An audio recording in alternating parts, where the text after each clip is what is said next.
The Forbidden Zone had always been a place of silence.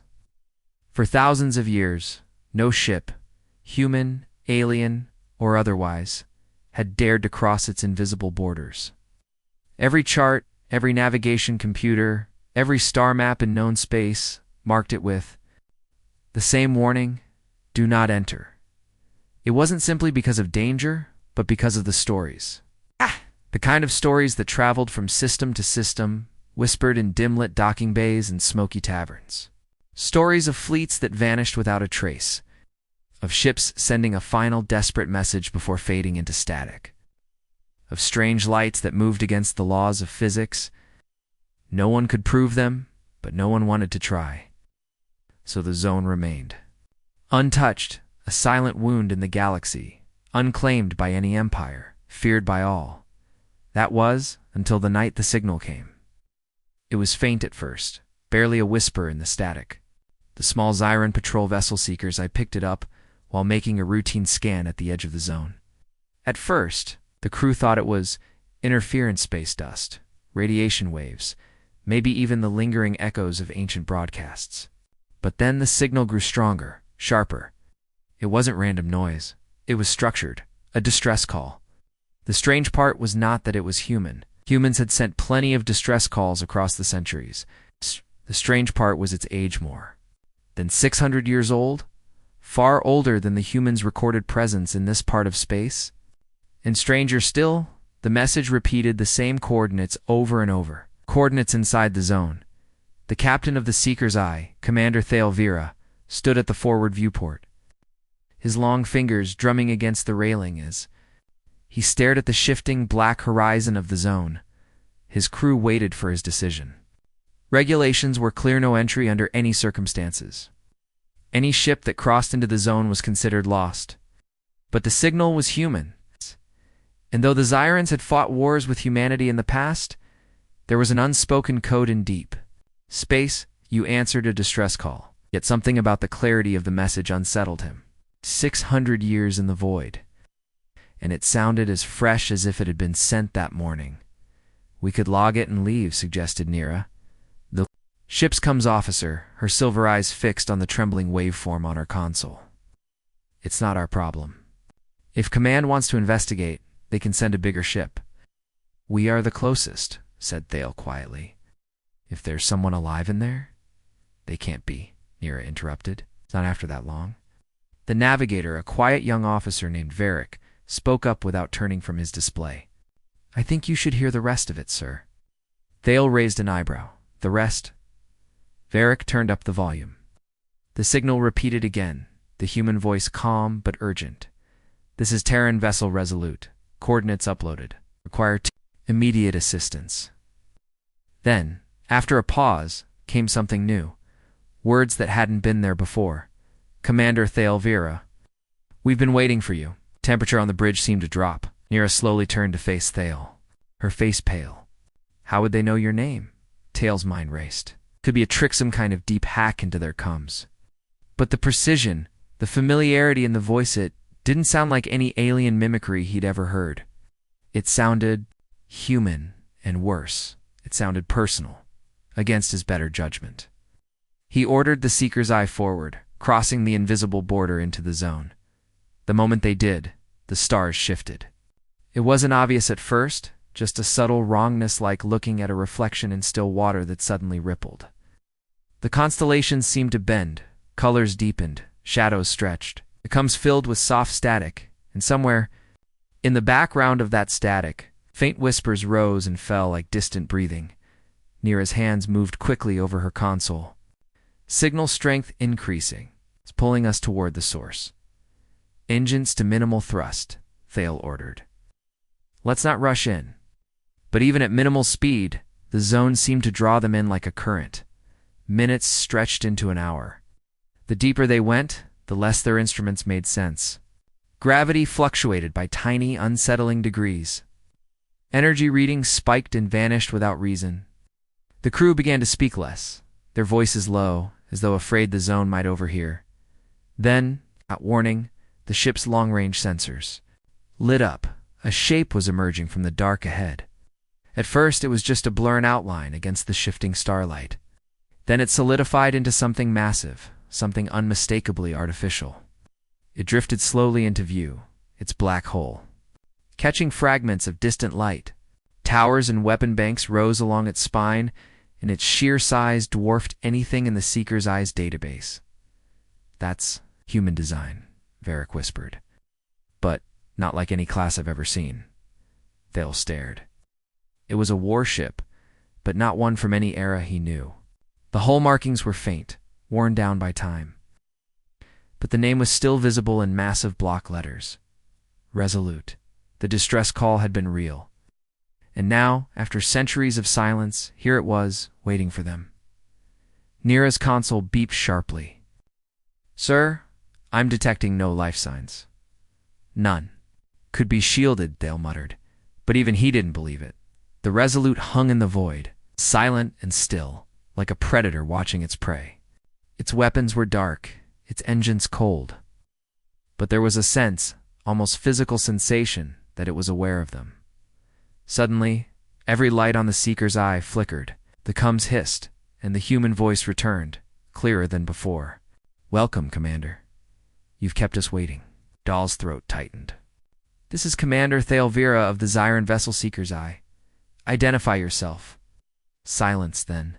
Slowly the Resolute began to move. It didn't power up in the usual wave. There was no engine flare, no thruster burn. It simply glided forward, closing the distance between them with impossible smoothness. Nira's voice was sharp with panic. "Sir, it's not broadcasting any active signals, but it's locking onto us." "Back us off slowly," Thale ordered, but before the navigator could respond, the Resolute vanished. 1 second it was there, dominating the view ahead, the next it was simply gone. The crew stared in stunned silence, then Varric gasped. "Sir, it's behind us." Thale turned to the aft screen, and there it was, the massive black hole filling the view, far closer than before. No alarms had gone off, no sensors had warned them. It had simply appeared there, as if the space between them had folded in an instant. The voice returned, softer now, almost gentle. "Follow." And without waiting for a response, the Resolute slid back into the darkness, heading deeper into the forbidden zone. Thale gripped the railing, his mind torn between duty, fear, and something else, curiosity. This was the kind of mystery that could define a lifetime, or end it. He made his choice. Helm, follow that ship. The Seeker's Eye turned, its engines whispering into the black. The shadows ahead seemed to thicken, wrapping around them. Somewhere in the distance, the signal pulsed like a heartbeat. And in that moment, every member of the crew knew whatever waited for them in the heart of the Forbidden Zone was not just a lost human warship. It was something far older, far more dangerous, and it knew they were coming. The Seeker's Eye followed the Resolute into the deep shadow of the Forbidden Zone, its crew tense and silent. No one dared to speak loudly, as if their voices might disturb something lurking in the dark. The Resolute moved ahead without visible propulsion, gliding through the void as though the space around it bent to its will. Its dark, jagged silhouette was framed against a backdrop of stars that seemed wrong. Constellations twisted, breaking apart, reforming into unfamiliar shapes. Even the brightest stars looked dimmer here, as though light itself hesitated to enter this place. Commander Thale Vera kept his gaze locked on the forward display. His jaw set, but inside his mind raced. He had made the decision to follow against protocol, against reason. Now he felt the weight of that choice, pressing harder with each passing second. The human distress call was still repeating faintly in the background, but now there were strange distortions in it. Whispered fragments that sounded almost like conversations, overlapping in a dozen voices. Sometimes the whispers seemed to speak in alien tongues. Sometimes they spoke in perfect Zyran, and once, Thale could swear he heard his own voice among them. The first signs of strain showed in the crew. Nira, the comms officer, kept glancing over her shoulder as though someone stood behind her chair. Varric's hands trembled over the navigation controls, his breathing shallow, and Ensign Kell, stationed at engineering, reported that the ships Internal temperature was dropping, yet no malfunction was detected in the life support systems. The Resolute suddenly slowed, forcing the Seeker's eye to match speed. It drifted toward a massive shape in the distance, a structure that hadn't appeared on any scans until now. At first, it seemed like a mountain of black metal floating in space, its edges jagged and broken. But as they drew closer, it became clear this was no natural formation. It was a colossal station or fortress, its surface covered in spires and ridges like the bones of some ancient beast. "What is that?" Nira whispered. The sensors spat out conflicting readings sometimes, calling it a solid structure, other times showing it as hollow or even non-existent. Gravity readings shifted wildly, as though the thing's mass changed from second to second. The Resolute moved toward a gaping entrance in the station's side. No light shone within. It was a maw of blackness. "Sir," Varric said softly, "if we follow it in there, our exit vector will be gone." Thali's eyes narrowed. "We're already inside the zone. There's no turning back." The Resolute slid into the opening, and the Seeker's eye followed. As they crossed the threshold, the outside stars vanished.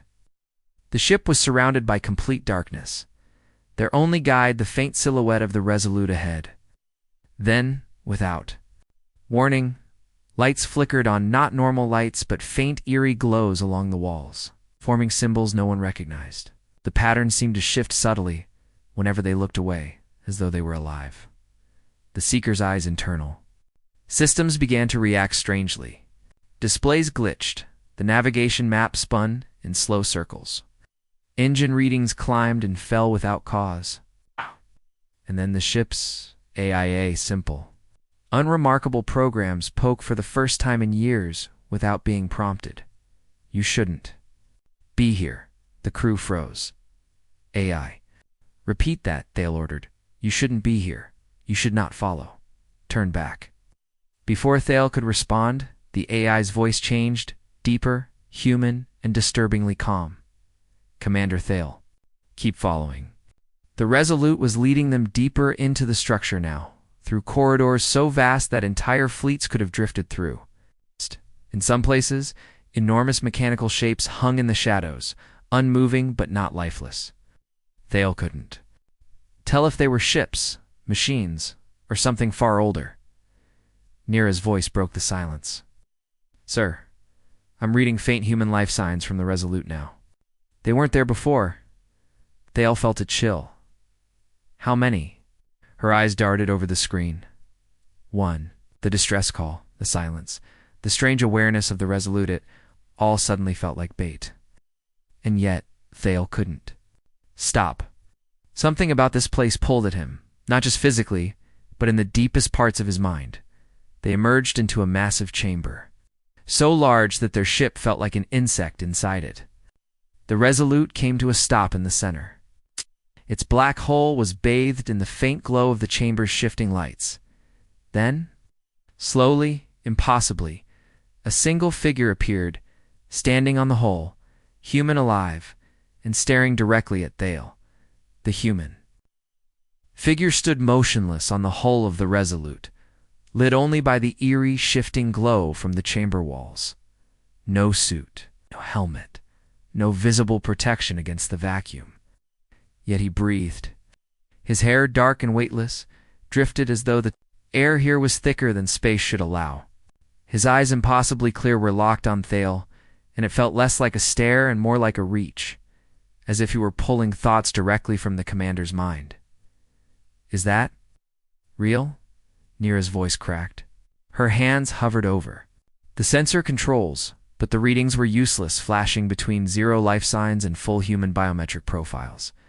Sometimes it showed him standing outside. Sometimes it claimed he was on their ship. Tala didn't answer. His heart pounded in his ears.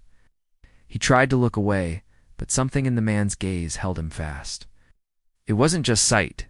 It was presence, pressure in his skull, a faint hum in the bones of his jaw. A feeling that his own heartbeat had begun to sync with another's. The Resolute sent no transmissions, no signals at all, yet the Seeker's eyes come system suddenly hissed to life. A voice deep, calm, undeniably human spoke across every channel. You've come far enough. The lights in the chamber dimmed until only the figure and the two ships were visible. Around them, massive shapes began to move. At first they seemed like shadows detaching from the walls. But soon their forms took shape machines, the size of mountains, unfolding slowly as though waking from an ancient slumber. Their surfaces were covered in the same shifting symbols that lined the walls, but here the symbols moved faster, like flowing rivers of light. Varric gripped the navigation console. "Sir, these things are big enough to crush us without even trying." The human figure tilted his head slightly, as though acknowledging the fear in the room. "You should not have followed," the voice said again, sharper this time. "But now you are here, and the zone does not let go." Before Thale could reply, the Seeker's eyes systems surged. Power levels spiked in every sector reactor. Weapons, shields, yet none of it came from the ship's own energy sources. It was being fed something, drawn from the environment itself. The hull vibrated faintly, the sensation deep in their feet. Nira looked at her display, eyes wide. "We're charging for a weapon strike, sir. I didn't do this." The Resolute shifted slightly in space, and the machines surrounding them froze. The human on the hull raised one hand slowly, not toward the Seeker's eye, but toward the chamber walls, and the walls moved. Sections of the colossal structure rotated, unfolded, revealing more layers of strange architecture. Through the shifting metal, Thale glimpsed flashes of something impossible: cities suspended in the void, oceans of liquid light, and vast fleets of ships that shimmered like heat haze, appearing and vanishing in the same instant. The voice came. Again, softer this time, almost like a whisper inside Tal's head. "One choice, Commander. Fire or be taken." The crew exchanged terrified glances. Varric's voice was tight. "Taken by what?" The human figure smiled. It was not a kind smile, and in that moment, Thale knew whatever taken meant. It wasn't death. It was worse. The Aurora, whatever passed for air in the Forbidden Zone, felt heavier now, pressing against the Seeker's eye, as though the void itself had weight. No one moved. The command deck was silent except for the faint hum of overloaded systems. Thal's eyes flicked between the weapons readout, glowing a dangerous crimson, and the silent figure standing on the hull of the Resolute. The man's hand was still raised toward the shifting walls, as if holding something in place. Beyond him, those massive machine giants waited like statues carved from darkness and starlight. Nira's voice broke the stillness. "Sir, if we fire, we don't even know what we're hitting. And if we don't..." She didn't finish the sentence. She didn't need to. Thale's jaw tightened. It led crews through minefields, asteroid storms, and pirate ambushes. But this was different. This wasn't war. This was something older, colder, and beyond human understanding. He could feel it in his bones. They were deep in someone else's territory. The rules here weren't written for them. Varric's fingers hovered over the manual control. "Give the word, sir. Just say it." The human on the hull tilted his head, eyes narrowing. "Choose." The deck lights flickered, and for a moment, the Seeker's eye wasn't alone. Shadows of other ships appeared, human warships from different eras, all drifting silently. Some were ancient designs from the early colonization age, their hulls scarred and pitted. Others were far newer, ships Thale recognized from fleets that were supposed to be very much alive. Yet here they were, ghost-like, their crews nowhere to be seen. Nira gasped. "Sir, those ships, I see them," Thale said, his voice low. "Taken," the voice whispered in his mind, as if answering the unspoken question. A deep vibration shook the deck.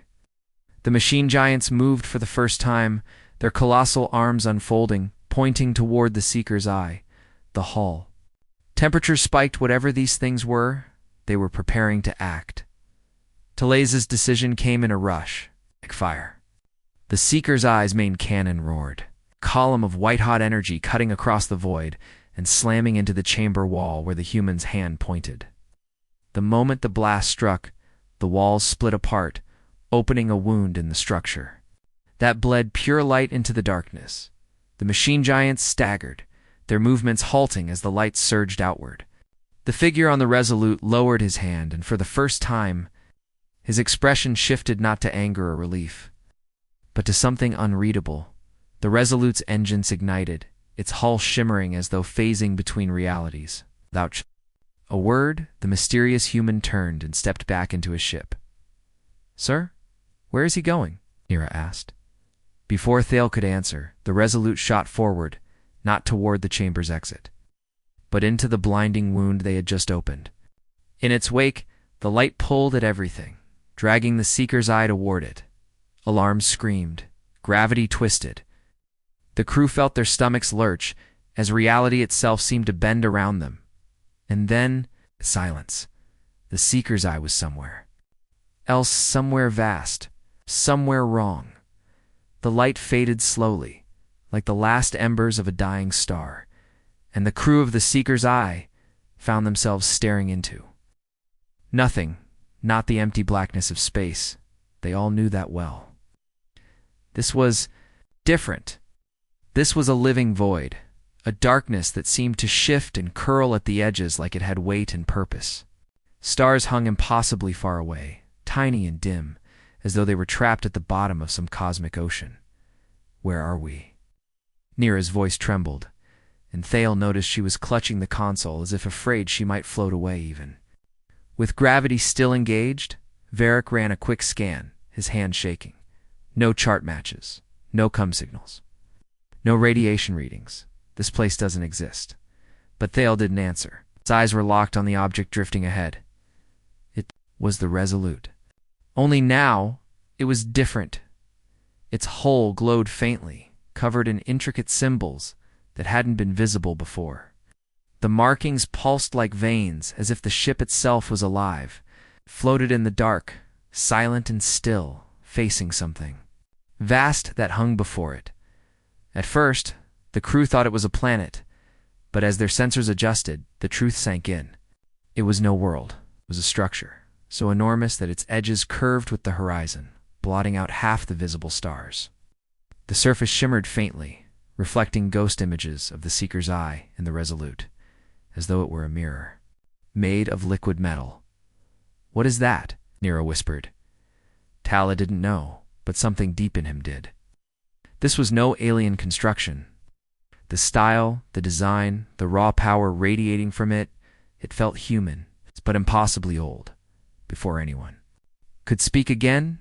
The Resolute moved, gliding toward the surface of the massive object. A voice filled the bridge, deep and resonant, vibrating in their skulls. "You should not have followed." The crew froze. It wasn't coming from the coms. It was inside their minds. The voice didn't sound hostile, but it carried weight, like the sound of something ancient and tired. "You have entered the threshold. Few who see this place return. Fewer still understand what they have seen." The liquid metal surface rippled. Shapes began to emerge, towering forms of black alloy. Humanoid in outline, but so large they could have crushed the Seeker's Eye in one hand. They stood guard around a single massive gateway in the surface, its frame carved with symbols matching those glowing on the Resolute. Varric whispered, "Sir?" "Those look like the machines from the Forbidden Zone, but bigger." The Resolute halted before the gateway. The figure appeared again on its hull, the same man as before, standing calmly as if none of this was strange to him. "You don't belong." Here the voice said again, though this time Thale was sure it was his voice. "But now that you've seen, you'll have to choose, to remember, or to return." Nira swallowed. "Sir, I think we should—" Her words cut off as the gateway began to open, light spilling into the void like a second sun. The shapes moved.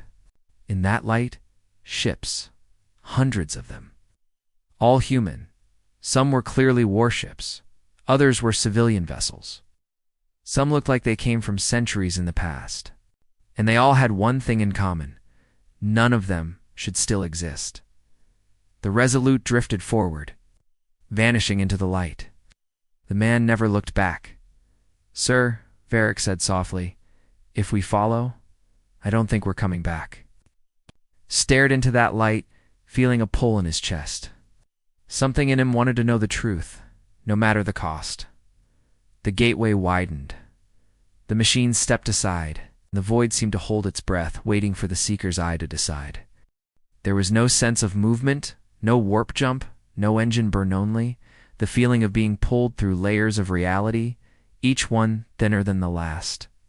Light flared, blinding, then dimmed to reveal. Not space as they knew it.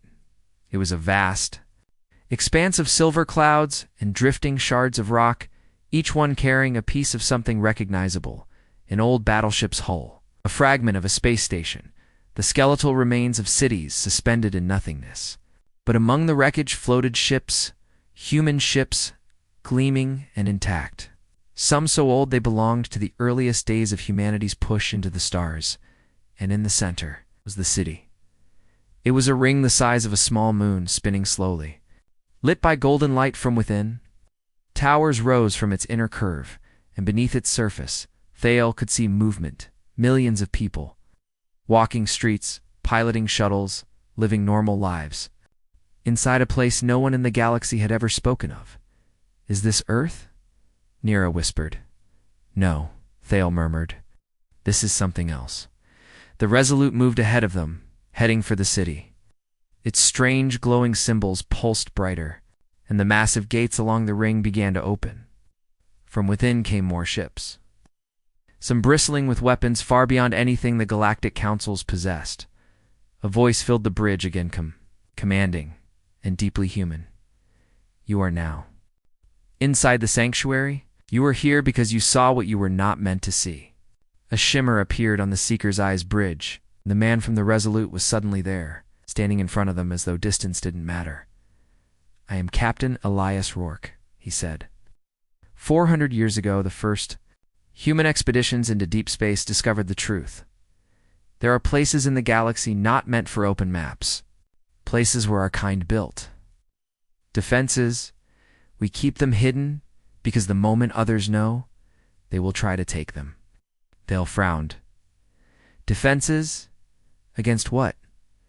Rourke's eyes darkened. Against what's coming. He gestured out the viewport toward the endless fleet surrounding the city. These ships were built for a war no one talks about, or that hasn't happened yet.